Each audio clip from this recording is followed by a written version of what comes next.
Tomato season আসলে সারা বছরের জন্য আমি এই টমেটো সসটাকে তৈরি করে রেখে দেই একদম পারফেক্ট করে। আর এই টমেটো সসটা স্ন্যাক্স আইটেমের সাথে যে কোনো কিছুর সাথেই কিন্তু খেতে আমরা বেশ পছন্দ করি। চলুন দেখে নিই আমি এই টমেটো সসটা কীভাবে ঘরেই পারফেক্ট তৈরি করেছি কোনো রকম ফুড কালার ছাড়া। আসসালামু আলাইকুম সুপ্রিয় দর্শক, কেমন আছেন সবাই? আশা করি সবাই অনেক ভালো আছেন এবং সুস্থ আছেন। আজকে আমি তৈরি করব পারফেক্ট টমেটো সস, তাও আবার কোনো রকম ফুড কালার ছাড়া। এই টমেটো সসটা তৈরি করার জন্য প্রথমে লাগবে কিন্তু টমেটো, আর টমেটোগুলো নিতে হবে একদম ফ্রেশ।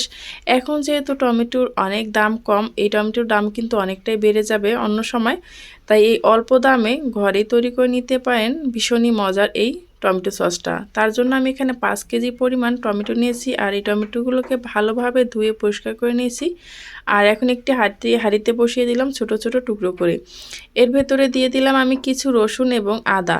এখন আমি এটাকে 5 মিনিটের মতো সেদ্ধ করে নেব। 5 মিনিট কিন্তু এটা সেদ্ধ করে নিলেই খুব সুন্দরভাবে হয়ে যায়। আপনারা চাইলে কিন্তু আস্ত টমেটোকে সেদ্ধ করে নিতে পারেন। আমি এটা এখানে একটু কেটে কেটে দিলাম। কেটে কেটে দেওয়ার কারণে ব্লেন্ডার করতে কিন্তু আমার খুব সুবিধা হবে, আর অল্পতেই কিন্তু এটা খুব সুন্দরভাবে সেদ্ধ হয়ে যায়। এই তো আমি 5 মিনিট ভালোভাবে নেড়েচেড়ে মিশিয়ে নিচ্ছি। 5 মিনিট পর এটাকে আমি ভালোভাবে ঠান্ডা করে নেব। ঠান্ডা যতক্ষণ না পর্যন্ত হবে ততক্ষণ পর্যন্ত আমি অপেক্ষা করব। এটা যদি আপনি গরম গরম করতে চান তাহলে কিন্তু কালারটা নষ্ট হয়ে যাবে, সেজন্য দেখবেন যখন ঠান্ডা হবে তখন কিন্তু ব্লেন্ডারে ব্লেন্ড করবেন। এই তো আমি ব্লেন্ডারে ব্লেন্ড করে এখন একটি ছাঁকনির সাহায্যে এটাকে ভালোভাবে ছেঁকে নিচ্ছি। যদি আপনি এই টমেটো সসটাকে বানানোর জন্য পারফেক্টভাবে তৈরি করতে চান তাহলে কিন্তু অবশ্যই ছেঁকে নেবেন। ছেঁকে নেওয়ার পর দানা অথবা উপরে যে অংশটা থাকে সেটা কিন্তু এই ছাঁকনিতেই থেকে যাবে। এভাবে করে আমি সবগুলো ভালোভাবে ছেঁকে নিয়েছি, দেখতেই পাচ্ছেন। এখন আমি এর ভেতরে দিয়ে দেব টেস্টিং সল্ট আর একটু লবণ দিয়ে দেব স্বাদ মতো। সাথে আমি দিয়ে দেব 5 কেজির জন্য 2 টেবিল চামচের মতো মরিচের গুঁড়ো। সাথে দিয়ে দিচ্ছি আমি এখানে 1 কাপ পরিমাণ চিনি। চিনিটা কিন্তু অবশ্যই দেবেন, তাহলে কিন্তু দোকানের সসের মতো টেস্ট পাবেন। আর এই চিনিটা দেওয়ার কারণে কিন্তু সসটা অনেক দিন পর্যন্ত সংরক্ষণ করতে পারবেন। এখন আমি এটাকে ভালোভাবে নেড়েচেড়ে মিশিয়ে নিচ্ছি। মিডিয়াম আঁচে রেখে এটা কিন্তু অনবরতভাবে নেড়েচেড়ে যেতে হবে। এই তো এখন যখন খুব সুন্দরভাবে বলক চলে আসবে তখন আমি এর ভেতরে দিয়ে দিচ্ছি 2 টেবিল চামচের মতো লেবুর রস। লেবুর রসটা দিলে কালারটাও নষ্ট হবে না, আর একটা টকটক ভাব আসবে, এটা কিন্তু খেতে বেশ ভালো লাগে। তেঁতুলের কাজ যদি দিতে যান তাহলে কিন্তু টমেটোর কালারটা চেঞ্জ হয়ে যাবে। এখন আমি অন্য একটা সাইডে এখানে দিয়ে দেব 5 কেজি টমেটোর জন্য 1.5 কাপ পরিমাণ ভিনেগার। আর এখানে দিয়ে দিচ্ছি ভিনেগারের সাথে আমি 1/2 কাপ পরিমাণ কর্নফ্লাওয়ার। কর্নফ্লাওয়ারটা দিলে একদম পারফেক্ট যে একটা সসের যে থিকনেস আছে সেটাই কিন্তু আপনি পাবেন। এখন আমি ভিনেগারের সাথে কর্নফ্লাওয়ারটাকে ভালোভাবে একটু মিক্স করে নিচ্ছি। অবশ্যই কিন্তু এই কাজটা খুব সুন্দরভাবে করতে হবে, কর্নফ্লাওয়ারটা যাতে ভালোভাবে মিশে যায়।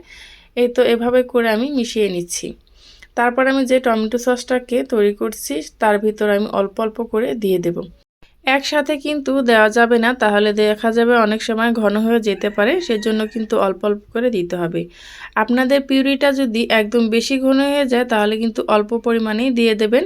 আর এখানে কিন্তু আমার টমেটো পিউরিটা একদম ঘনও না আবার কিন্তু একদম পাতলাও না, দেখেই বুঝতে পারছেন। এখন আমি এর ভেতরে অল্প করেই দিয়ে দিলাম, তারপর আবার একটু নেড়েচেড়ে মিশিয়ে নিচ্ছি, দেখতে পাচ্ছেন। তারপর যখন দেখবেন একদম পাতলাই রয়ে গেছে ঠিক, তখন আবার একটু এরকম করে দিয়ে দেবেন। যদি দেখেন যে না দেওয়ার সাথে সাথে ঘন হয়ে গেছে তাহলে কিন্তু ঠান্ডা হলে আরও ঘন হয়ে যাবে, তাহলে কিন্তু সেটা সসের মতো আর হবে না। এতে আমি 2 বারে অল্প অল্প করে দিলাম, আর এটা কিন্তু একটু পাতলা থাকাকালীনই নামাতে হবে, যাতে করে ঠান্ডা হলে এটা ঘনত্বটা একদম পারফেক্ট হয়। এই তো দেখতে পাচ্ছেন আমি এটা কিভাবে করে নামিয়েছি। এখানে চাইলে আপনারা চিলি ফ্লেক্স দিয়ে দিতে পারেন। আমি কিন্তু এখানে চিলি ফ্লেক্সটা ব্যবহার করিনি, তাহলে কিন্তু একদম দোকানের মতো পারফেক্ট হবে। এখন আমি এটাকে এভাবে করেই নামিয়ে নেব। এখন অপেক্ষা করব ঠান্ডা হওয়া পর্যন্ত, যতক্ষণ না পর্যন্ত এই টমেটো সসটা ঠান্ডা হয়ে যায়। যখন ঠান্ডা হয়ে যাবে তখন কিন্তু আমি এটাকে রেখে দেব। এখন কিন্তু আমার টমেটো সসটা একদম রেডি হয়ে গেছে, দেখতেই পাচ্ছেন কতটা পাতলা।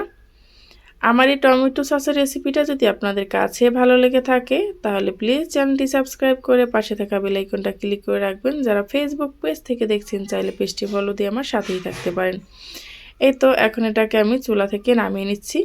ঠান্ডা হওয়ার পর এটার পারফেক্ট কিন্তু ঘনত্ব রয়েছে আমরা যেভাবে সসটা তৈরি করি অথবা দোকান থেকে যেটা কিনে আনি ঠিক সেরকমই কিন্তু এখন এটা ঘনত্বটা রয়ে গেছে।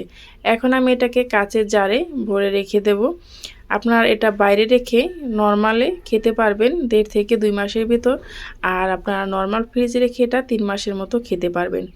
আর এটা যদি আপনারা বেশি করে তৈরি করে রেখে দেন তাহলে ডিপ ফ্রিজে রেখে দেবেন, তারপর এক এক করে বের করে এটা নরমাল ফ্রিজে রেখে 3 মাস পর কিন্তু আপনারা খেতেই পারেন। আর দেখতেই পারছেন একদম দোকানের মতো পারফেক্ট হয়েছে। পরবর্তী ভিডিও পর্যন্ত ভালো থাকবেন। আল্লাহ হাফেজ।